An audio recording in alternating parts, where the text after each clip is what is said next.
Assalamualaikum warahmatullahi wabarakatuh. Alhamdulillahi rabbil alamin wassalatu wassalamu ala asyrafil anbiya'i wal mursalin wa ala alihi wa sahbihi ajma'in. Alhamdulillah hari ini kita dah masuk kepada episod yang kelima. Alhamdulillah dengan izin Allah Subhanahu Wa Taala kita dapat terus bersama podcast Ramadan insya-Allah. Mudah-mudahan episod-episod yang lepas memberi manfaat kepada kita. Apa saja yang kita kongsikan mudah-mudahan kalau dia menggurus hati saya mohon maaf, tapi tidaklah ada apa-apa tujuan melainkan untuk kita berkongsi-kongsilah supaya kita sama-sama memperbaiki diri. Baik, hari ini insya-Allah kita nak bincangkan tentang beberapa kesalahan ketika melaksanakan ibadah puasa dan juga kita nak sentuh sedikitlah rukhsah ataupun keringanan-keringanan yang Allah bagi kat kita lah dalam bulan Ramadan ini. Okey, baik. Kalau kita lihat antara kesilapan kita ketika melaksanakan ibadah puasa ialah selalunya kita nak cepat atau kita nak awalkan waktu sahur. Kita pun dah berlalu beberapa hari dah kita di bulan Ramadan kita berpuasa. Kita lihat ada tak habit ni kat kita? Kalau ada kita kena ubahlah supaya kita dapat barakah daripada bersahur tu sendiri. Misalnya sebab kalau kita sahur awal, perbuatan seperti ini sebenarnya bertentangan dengan sunnah Rasulullah sallallahu alaihi wasallam. Kalau boleh kita nak paling miriplah dengan apa yang Rasulullah SAW perintahkan. Allah perintahkan. Jadi kena ikut petunjuk yang terbaik itu Rasulullah. Rasulullah SAW dia amalan dia ialah dia akan akhirkan atau dia lewatkan waktu sahur sehingga dekat betul dengan azan solat subuh. Sebagaimana riwayat dalam hadis Zaid bin Sabit radhiyallahu anhu, riwayat Al-Imam Al-Bukhari dan Muslim, di mana dikatakan bahawa diberitahu bahawa Zaid berkata, tasahharna ma'a Rasulillah thumma qumna ila shalah qultu kam kana qudru ma bainahuma qala khamsina ayah. Kami makan sahur bersama Rasulullah SAW kemudian berdiri untuk mengerjakan solat. Saya, yakni Anas bin Malik yang meriwayatkan Zaid berkata berapa lama jarak antara keduanya, sahur dan azan sepanjang baca 50 ayat. Jadi kalau gitu marilah kita semua amalkan sunnah. Lewatkan waktu makan sahur ni seperti mana yang diamalkan oleh Rasulullah SAW dan para sahabatnya radhiyallahu anhum wa radu'an. Mudah-mudahan kita semua tergolong dalam kalangan para hamba yang mendapat rahmat dan berkat barakah dari ibadah sahur yang kita semua laksanakan. Dan antara yang kita perlu ingat lagi ialah ada yang meninggalkan terus perbuatan berkumur-kumur, masukkan air dalam hidung ketika wuduk dalam keadaan puasa. Sebab masih lagi ada asatizah yang kadang-kadang minta maaf saya cakap, dia masih mentafsirkan jauh tu rongga tu dengan rongga hidung, rongga telinga. Sedangkan kita ada pandangan yang pada ulama contemporary kita kata rongga ni rongga perut lah. Sebab apa yang berkaitan dengan syahwat. Jadi bila kita lihat ada di kalangan mereka yang puasa ni dianggap kalau perbuatan kumur-kumur masuk air dalam hidung dia batal puasa. Sedangkan amalan tersebut merupakan perkara yang disunahkan ketika wuduk, dapat pahala ekstra. Besar yang ikut sunnah Nabi ni. Jadi bukan benda yang kecil-kecil. Walaupun seorang tu sedang berpuasa sebagaimana yang telah diterangkan oleh Rasulullah SAW dalam hadis yang sahih riwayat Abu Daud. Yang berbunyi wabaligh fil istinsyaqi illa an takuna shaiman. Sungguh-sungguhlah dalam beristinsyaq, bersungguh-sungguh dalam beristinsyaq, yang ini memasukkan air dalam hidung kecuali jika engkau sedang berpuasa. Dan Al-Imam Ibn Taymiyah rahimahullah ta'ala dia berkata adapun berkumur-kumur dan beristinsyaq, beristinsyaq, ini dia masukkan air dalam hidung ni disyariatkan, dibolehkan bagi orang berpuasa dan perkara ini disepakati oleh para ulama. Nabi dan para sahabat juga berkumur-kumur dan juga berinstinsyaq. Cumanya tidak berlebihan lah. Sebab apa tak berlebihan sini? Sebab takut terminum lah. Takut terminum. Itu je. Tapi Nabi bersabda sungguh-sungguh dalam melakukan istinsyaq ni, sungguh-sungguh masukkan air dalam hidung, dibolehkan bagi orang berpuasa dan perkara ini disepakati oleh ulama. tetapi bersungguh-sungguh kecuali jika engkau sedang berpuasa. Yang dilarang sini bukan dilarang masukkan air dalam hidung tu. Yang dilarang ialah berlebihan ketika masukkan air dalam hidung. Bukan larangan masukkan air dalam hidung. Wallahu a'lam. Jadi antara yang kesalahan yang mungkin kita buat ialah Rasulullah SAW jelaskan tentang sunnah cepatkan buka puasa apabila masuk waktu dia. Sebagaimana dalam hadis riwayat Sahl bin Sa'd As-Sa'idi radhiyallahu anhu yang telah diriwayatkan oleh Al-Imam Bukhari dan Muslim, la yazalun nasa la yazalunan la yazalun nasu bi khairin ma ajjalul fitr. Artinya manusia akan sentiasa berada dalam kebaikan selama mereka menyegerakan buka puasa. Yang ini setelah tiba waktu buka puasa. Ini salah satu sunnah ketika hendak buka puasa yang diajarkan oleh Rasulullah SAW kepada umatnya. Mudah-mudahan dengan mengamalkan sunnah yang mulia ini kita dapat rahmat dan keampunan. Jadi dah masuk azan, yakin dah masuk waktu, jangan kita berlengah-lengah lagi. Berlengah-lengah lagi sebab apa? Sebab apa? Rugilah sebab kita ada fadilat dia. Fadilat dia apa? Fadilat dia adalah terus buka puasa bila setelah sampai masa dia. Jangan ditangguh-tangguh lagi. Jadi antara sebab kenapa ada orang dia lewatkan waktu sebab dia takut tak masuk waktu lagi walaupun dah bunyi azan, dia takut orang tersilap. Tapi itulah kalau kita terlampau mengikut fiqh yang susah, jadi lama-lama nanti orang takut-takutlah, orang menjadi malas nak ikut, nak buat. Pada rasa susah. Dah puasa satu hari tiba-tiba sebab tersalah ni, salah bukan salah kita, salah orang lain. Orang lain salah azan, kita pula menanggung dia. Jadi tak salah sebenarnya kalau kita nak ikut pandangan daripada Ibnu Al-Hajar Al-Asqalani sendiri dalam Fathul Al-Bahri. Dia kata minta maaf, tidak salah sebenarnya kalau kita ikut pandangan daripada Syekh Islam Abu Al-Abbas Taqiyuddin Ibn Taymiyah. Dia kata hal ini menunjukkan tak wajib qada bagi yang berbuka kerana menyangka telah tenggelam matahari. Sesungguhnya jika Nabi SAW perintah untuk qada, sudah tentu perkara tersebut tersebar seperti mana tersebarnya mereka telah berbuka secara tersilap. Ketika mana tidak dinukilkan hal itu, ia menunjukkan bagi dia tiada memerintahkan untuk qada. Jika dikatakan bukankah telah tanya kepada Isyam akan mereka semua diperintahkan qada, lalu Isyam jawab sudah tentu kena qada. Jawab Isyam menyatakan hal ini berdasarkan pandangan beliau, pandangannya beliau tak diriwayatkan daripada hadis, menunjukkan beliau tiada maklumat tentang perkara ini. Ditambah pula Ma'mar ada meriwayatkan Nabi Hisham yang kata aku ada mendengar Hisham kata aku tak tahu sama ada mereka qada atau tidak.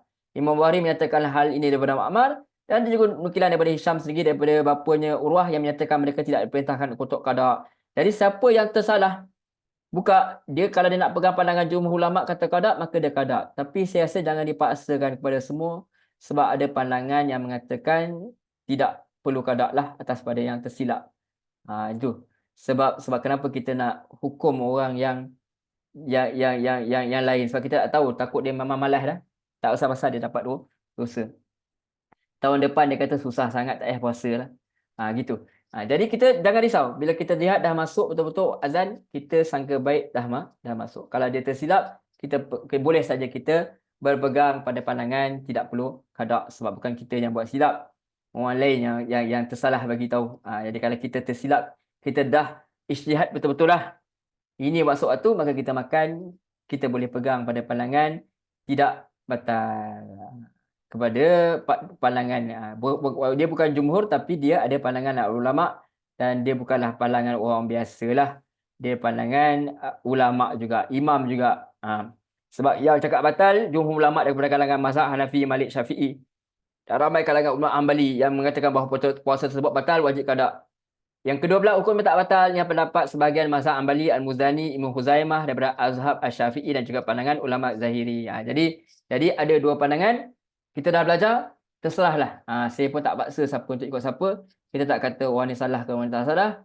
Mudah-mudahan siapa betul dapat 2 pahala, siapa salah dia dapat 1 pahala. Itu saja. Sebab ijtihad, kita ikutlah mana yang lebih senang dan mudah untuk kita supaya kita tidak menyebabkan kita ni jadi malas pula nak ikut agama pula nanti. Baik. Sebab tu Islam ni sebenarnya dia mudah. Dia mudah. Sebab puasa tu dari segi syarak, dia bererti menahan diri daripada makan minum bergaul intim dengan isteri, dan semua larangan tu bermula daripada terbit fajar sehingga tenggelam matahari. Dia tak dah sampai 1 hari. Sampai malam pun tak boleh. Tak. Dia sekadar itu je. Terbit matahari sehingga bermula daripada terbit fajar sehingga tenggelam matahari. Dan Ramadan itu diambil daripada perkataan Ar-Ramdu yang maksudnya sangat panas. Bersangatan panas. Itu kita kata dah sangat panas kan. Jadi menurut tafsir Al-Qutubi, orang-orang terdahulu sewaktu mula menamakan suatu bulan mengambil kira musim dan keadaan pada bulan tersebut. Kebetulan bulan Ramadan ni pada waktu itu jatuh pada musim panas. Namun ada juga ulama mengatakan Ramadan berarti panas yang membakar dosa-dosa dengan melakukan amal soleh. Wallahu a'lam. Jadi bila puasa Ramadan disyariatkan, syariat ini setelah Rasulullah SAW dia hijrah ke Madinah. Pada tahun 2 Hijrah. Itu selepas pertukaran kiblat ke arah Kaabah. Dan semasa di Mekah hanya ayat-ayat yang menguatkan akidah saja diturunkan. Sehinggalah saat akhir sebelum hijrah baru diturunkan ayat yang memfardukan solat. Sepanjang hayat dikatakan bahawa Rasulullah SAW sempat berpuasa Ramadan selama 9 kali. Iaitu daripada tahun ke-2 Hijrah hingga tahun ke-10 Hijrah. Maknanya 9 kali Ramadan lah. Dan dalil wajib puasa ialah firman Allah, wahai yang bermaksud, wahai orang-orang yang beriman, wajibkan ke atas kamu puasa sebagaimana wajibkan ke atas orang-orang sebelum kamu agar kamu bertakwa. Surah Al-Baqarah. Dan dalam ayat ini Allah SWT telah mewajibkan puasa ke atas umat ini sebagaimana telah diwajibkan ke atas semua umat dahulu. Ini menunjukkan bahawa ibadat puasa itu suatu yang mampu dilakukan oleh manusia biasa dan dia telah difadukan kepada umat terdahulu. Dan ada dua sebenarnya peringkat syariat puasa ni. Pensyariatan puasa ni, proses dia. Manakah ibadah puasa ni dia satu perkara yang besar sebab dia sesuatu yang bercanggah dengan laluri manusia. Sebab manusia suka apa? Manusia suka makan. Sebab tu isu boikot. Isu boikot ni jadi isu besar sebab dia melibatkan perut. Ramai orang tak boleh tinggal makanan walaupun makanan banyak air. Sebab apa? Dia satu benda yang berkaitan dengan naluri. Manusia suka makan, suka minum, suka syahwat. Jadi Allah SWT jadikan syariat ni dua peringkat supaya manusia ni tak terkejut. Peringkat pertama, seorang tu tak kira sihat ke sakit ke, dia diberi pilihan sama ada nak puasa pada hari-hari yang telah ditentukan. Ni best ni. Awal-awalnya kita ditentukan, siapa tak nak puasa dia bayar fidyah, siapa nak puasa dia puasa. Fidyah dia bagi makan seorang miskin bagi setiap yang diwajibkan puasa itu. Sebagaimana ayat yang berikut, kewajiban puasa itu turut terdapat dalam beberapa hari yang tertentu. Maka siapa di antara kamu yang sakit atau dalam perjalanan lalu dia buka, maka wajiblah baginya berpuasa sebanyak hari yang tinggalkan pada hari yang lain. Dan wajib orang-orang yang tidak mahu menjalankannya jika mereka tak puasa bayar fidyah. Itu bagi makan seorang miskin. Siapa yang dengan kekayaan hati mengerjakan kebajikan, maka itulah yang lebih baik baginya. Dan puasa lebih baik bagimu jika kamu mengetahui. Surah Al-Baqarah ayat 184. Peringkat kedua pula, peringkat pertama boleh pilih. Tak nak puasa, fidyah. Kalau tak nak bayar fidyah, puasa. Boleh pilih. Itu best.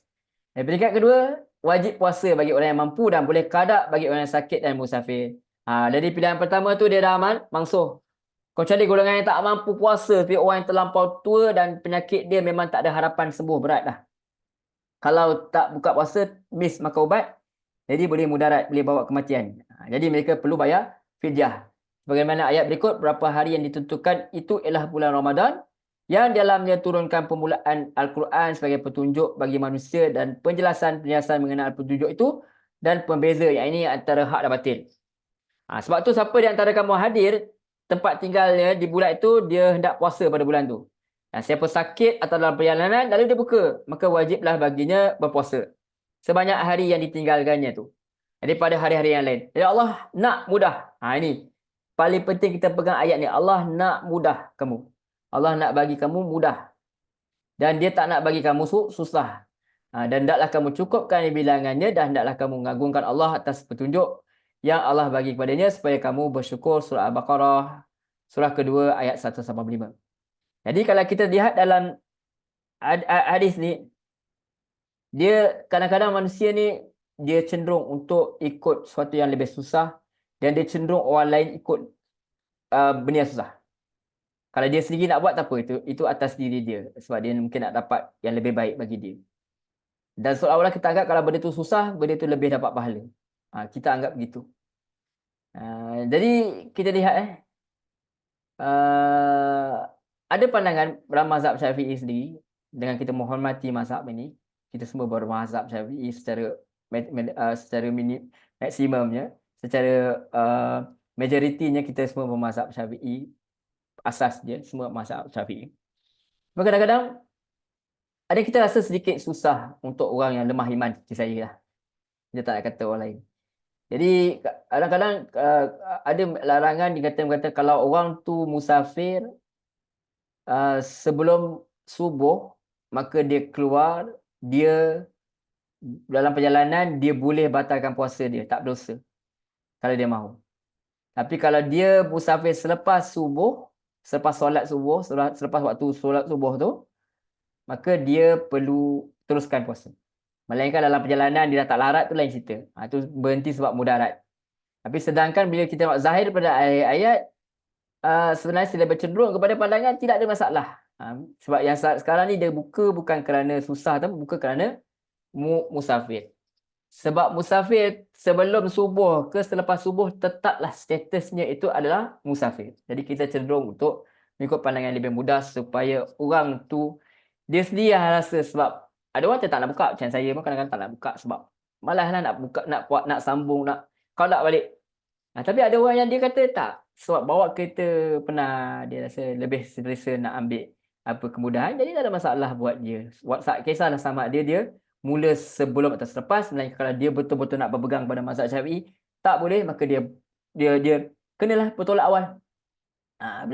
Itu pun lebih baik juga, itu pun okey juga. Cuba jangan sampai mengatakan bahawa salah kalau orang tu buat, sebab dia ikut pandangan lain. Jadi telah disebut dalam Sahih Al-Bukhari, ada pandangan tersebut juga daripada imam juga, bukan daripada orang-orang biasa. Bukan pandangan saya, bukan. Jadi telah disebut dalam Sahih Al-Bukhari daripada Salamah bin Al-Aqwa radhiyallahu anhu, tak kala turun ayat yang memberi pilihan tadi. Ayat 184, siapa yang mahu berpuasa lakukannya, siapa yang hanya mahu bayar fidyah juga begitu. Sehingga turun ayat 185 yang berikutnya, tak ada lagi pilihan untuk yang sengaja meninggalkan puasa.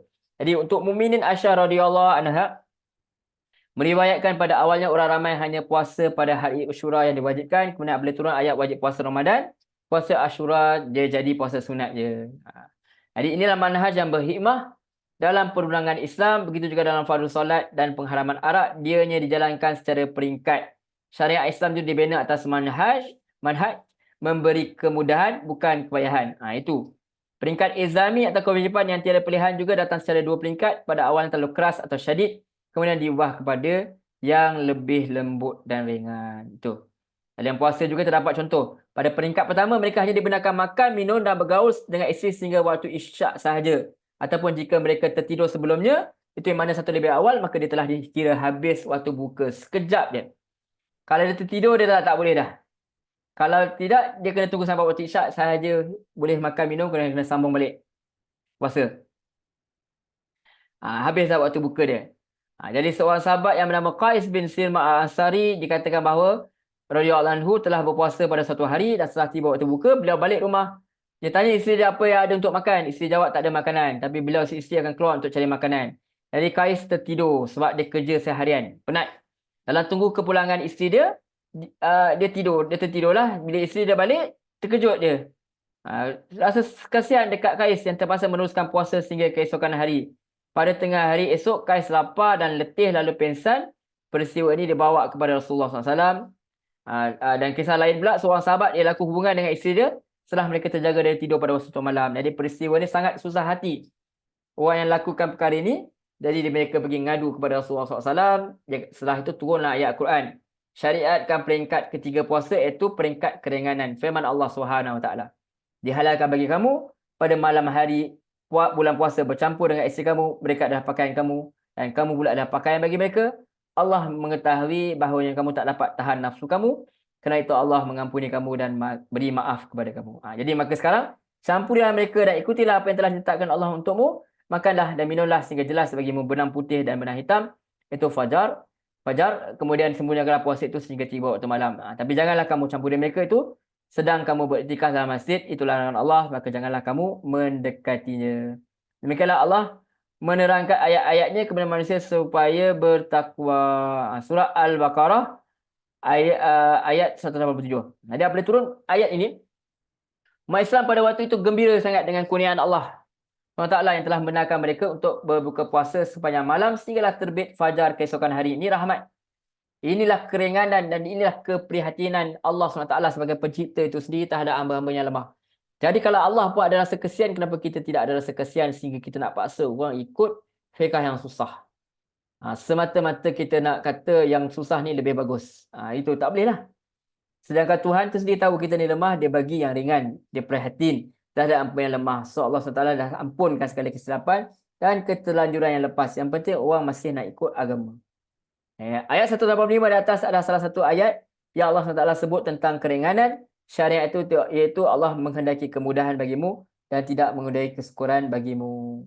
Jadi terdapat keringanan dalam bulan Ramadan ni sebenarnya untuk orang yang nak gunakan tiket tersebut. Hamka dia kata, kalau ikut Quran asal memang senang. Contoh kalau sakit, tak ada nyata sakit apa. Ikut orang tu kalau dia rasa dia sakit sesama. Sesama tak ada kena-mengena dengan puasa. Tahu jugalah sebab kalau dia nak kena makan ubat nak hilangkan sesama dia. Jadi kita tak boleh menilai. Karena ada orang terganggu kerja dia, hidup dia. So dia perlu pergi untuk buang ingos dia. Dia perlu makan ubat ke misal, baru berhenti. Jadi kita tak tahu. Kita tak boleh kata orang tu sendiri tahu. Kalau dia tipu dia tak atas dengan Allah dan dia kena ganti. Jadi puasa Ramadan adalah satu rukun Islam yang terbesar. Dia sangat jelas pada dia keindahan Islam. Allah SWT tak wajibkan puasa ini hanya kecuali sebulan je. Dalam setahun. Berapa hari dia tentukan? Taklah banyak sangat sehingga menyusahkan manusia atau mudarat yang keterlaluan dengan menahan mereka dan melakukan perkara yang mereka sukai sepanjang hari. Jadi hari tentu ialah 29 atau 30 hari je. Jumlah tu juga sangat diambil perhatian syariat. Tak boleh menambah, tak boleh kurang walaupun satu hari. Ini juga untuk jadi jaga kusian bulan ni berbeza dengan umat-umat yang terdahulu. Mereka telah menambah bilangan hari puasa sebelum dan selepas. Dan penambahan tersebut menyebabkan hilangnya kehormatan bulan puasa pada mereka. Jadi sabda Nabi riwayat Bukhari dan Muslim muttafaqun alaih. Jangan kamu dahului puasa Ramadan dengan puasa lain sehari atau 2 hari. Macam ni kita nak puasa dah ni, tak perlulah nak puasa dah. Misal kalau kita nak puasa macam kalau katalah kita ni esok nak puasa, jangan kita puasa lagi. Gitu. Maknanya kalau hari ni kita nak puasa, esok kita nak puasa dah, malam ni kita nak tarawih misal. Jadi jangan. Sebab apa? Jangan kamu mendahului puasa Ramadan dengan puasa lain sehari atau 2 hari sebelum bersambung kecuali bagi orang yang memang selalu puasa sunat. Bagi orang yang lazimi itu boleh. Jadi golongan dalam puasa juga diberikan pada orang yang musafir atau sakit sehingga tak terhimpun di atas seorang itu kesusahan dan kesakitan masyarakat. Ini kerana musafir menjadi punca pada masyarakat. Walaupun dengan teknologi moden hari ini yang sebercanggih, maju, tapi seorang yang musafir masih tetap mengalami kepenatan, susah. Maka syariat telah memberi kelonggaran untuk mereka buka puasa dan menggantikan semula bila mereka telah kembali ke tempat asal. Atau di mana saja. Ada lagi isu? Sampai saya dengar ada satu yang cakap, orang yang kata masih boleh makan ketika azan dah bunyi, dia tu tak habis baca. Masalah tu, kita tak boleh kata ke orang atas benda yang kita tak setuju. Kita tengok asatizah yang mengatakan ni, walaupun kita tahu ada setengah kata hadis tu tak mencapai darjat sahih, tapi kita kena lihat kepada maslahat umum. Okey, kita makan. Islam asas kena tengok pada pegang pada asas. Asas ialah jangan bagi agama ni tak mau kita susah. Kita makan, kita bangun lambat, kita nak akhirkan sahur. Waktu imsak pun kita tak berhenti. Kita makan lagi sebab masih boleh makan, belum azan. Kemudian tengah makan baru nak minum air, ya? Azan. Tak ada cakap luah. Tapi macam mana mengkelan, orang dulu cakap mengkelan. Tuan-tuan tahu tak mengkelan. Jadi kalau mengkelan ni dia terlekat. Dia satu hari nak puasa macam tu. Ini macam mana? Kena batalkan puasa dia. Terus tak puasa. Rugi dah. Bagi saya kita boleh pegang pada pandangan yang minumlah. Habiskan apa yang ada di tangan. Kemudian selesai. Yang lain termasuk peti lah. Tak payah habiskan semua. Jadi itu sebenarnya keluasan yang menyebabkan manusia itu terus aim sebenarnya ialah untuk mendapat ketakwaan, patuh kepada Allah SWT. Walaupun dalam situasi-situasi yang tidak dapat kita kontrol. Sebab tu juga tak apalah yang tak nak pilih pandangan ni silakan. Bagus berhenti imsak pun bagus juga kan. Tak ada masalah. Jangan kata orang yang pegang pandangan ni orang yang tak habis baca, seolah-olah kita ini sombong dengan ilmu yang kita ada. Sedangkan ia adalah pandangan asatizah yang ada ni, mufti juga, ada mufti juga yang cakap perkara dia ni, macam mufti Perlis pun ada pernah cakap. Jadi kalau kita tak suka kat dia pun, jangan kita menolakkan bahawa dia itu orang yang berilmu untuk ada authority untuk bercakap tentang agama. Baik.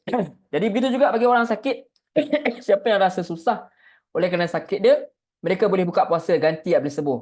Cuma ada orang cakap kalau pening kepala je semuanya tak payahlah. Tak, itu atas diri dia sendiri. Sebab dia nak ganti tu dia. Betul ada pandangan mazhab, tapi sekarang kita kena fikir masalah yang lebih besar lah. Supaya asalkan orang tu dia ada kesusahan-kesusahan dia. Ada pun orang yang sakit berterusan, dia tak ada harapan sembuh, puasa dia gugur, wajib puasa gugur. Dan dia patut bayar fidyah saja bagi setiap ada yang tinggalkan dengan secuak beras, lebih kurang 600 gram kepada fakir miskin dan tidak perlu dikadat lagi. Hukum ini sama untuk orang yang telah tua. Dan itu ibu mengandung atau ibu anak juga diberi rukhsah sehingga telah takut memudaratkan dirinya atau anak harus bagi mereka berpuasa dan mengkadat pada hari lain. Terserah lagi keringanan dalam ibadat puasa bagi orang terlupa bahawa dia berpuasa dan makan dan minum. Dan kerana itu Allah maafkan. Bahkan mereka boleh meneruskan puasa seperti biasa. Baik. Itu semua keringanan-keringanan. Jadi ada juga pandangan. Ada yang katakan ilmu amas. Ada kata pandangan tu lemah. Tak apalah. Tapi ada yang kata kalau dia menyusu, tak kira sebab dia takut dia bahaya untuk dia ke anak dia. Jadi dia boleh saja bayar fidyah kalau jenis-jenis yang memang tak mampu nak qada. Ada juga pandangan-pandangan macam tu. Boleh kita gunakan kata Islam. Dr. Yusuf Qaradawi rahimahullah juga antara yang bawa pandangan tersebut. Siapa tak nak ikut, nak terus puasa silakan.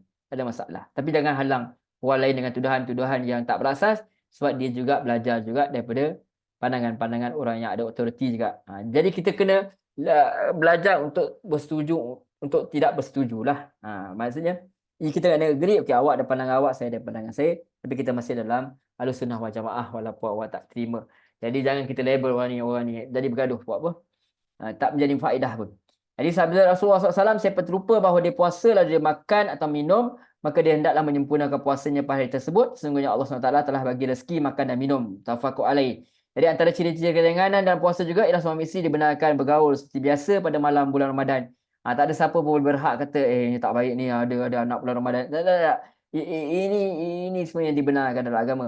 Dan mereka dibenarkan lewat mandi hadas. Walaupun dah masuk subuh, dia boleh terus puasa seperti biasa, cuma dia kena mandi juga sebab dia nak solat, tu je. Jadi Aisyah radhiyallahu anha riwayat, seorang lelaki datang bertanya Rasulullah SAW sedangkan baginda telah masuk, sedangkan waktu itu masuk waktu subuh. Jadi dia masih dalam keadaan berjunub. Dia tanya, boleh ke puasa? Sabda Rasulullah, saya sendiri pun pernah telah masuk waktu subuh, sedangkan saya dalam keadaan junub, saya terus puasa. Jadi lelaki itu jawab, kami bukan seperti Tuhan ya Rasulullah, Tuhan telah diampunkan dosa yang lepas dan yang akan datang. Sabda Rasulullah SAW, demi Allah saya mengharapkan saya lah orang yang paling takut pada Allah, dan saya juga lah yang mengetahui apa yang patut saya takuti. Riwayat Muslim. Jadi banyak lagi keindahan dalam ibadah puasa yang menunjukkan kepada keringanan dan kemudahan agama ni terhadap umat dia. Bahkan terlalu banyak untuk disebut semuanya dalam pertemuan kita yang ringkas-ringkas ni. Tapi kita nak ingat, kita tak boleh paksa orang buat apa yang kita buat. Kita tak boleh tentukan, apa ni buka puasa ni. Kita tak boleh tentukan semua itu. Setiap orang ada rasa dia sendiri. Ada orang sakit sikit pun dia tak larat lah. Ada orang tak ada masalah, dia kuat. Jadi kita tak boleh tentukan untuk orang. Ada orang kata, tak payahlah buat naik kereta. Naik kereta terus je lah puasa. Kita sekarang makan aircon sebagainya. Kita tak berhak nak kata macam tu. Ada orang kalau dia tak makan bawa kereta, walaupun tak letih, tapi dia ngantuk. Dia kena ngunyah. Jadi kalau dia rasa dia nak buka, silakan untuk dia dan dia kenakan ganti. Bukan hilang macam tu saja. Dan bagi saya nak berganti pada bulan biasa yang orang lain tak puasa lagi susah lah. Baik puasa lah untuk saya. Tetapi saya tak boleh paksakan kepada orang lain. Wallahu a'lam. Saya rasa cukup dulu. InsyaAllah kita jumpa lagi esok. Pada episod yang seterusnya, mudah-mudahan ada manfaat, tazkirah ringkas-ringkas. Kalau ada apa salah dan silap, saya mohon maaf. InsyaAllah nanti kita bincang lagi pada topik yang lain. Topik tak semestinya berkaitan Ramadan saja. Mungkin, tapi yang berkaitan lah mungkin tentang bagaimana kita nak merasai. Nanti kita ada juga episod yang kita akan bincang macam nak merasai muraqabah Allah SWT yang ada dalam kitab Riyadhus Shalihin. Mungkin kita akan rujuk kitab tu juga. Jadi insya-Allah kita jumpa lagi. Teruskan berpuasa, teruskan beramal, teruskan istighfar. Mudah-mudahan Allah memudahkan segala urusan kita. Wassalamualaikum warahmatullahi wabarakatuh. Terima kasih banyak.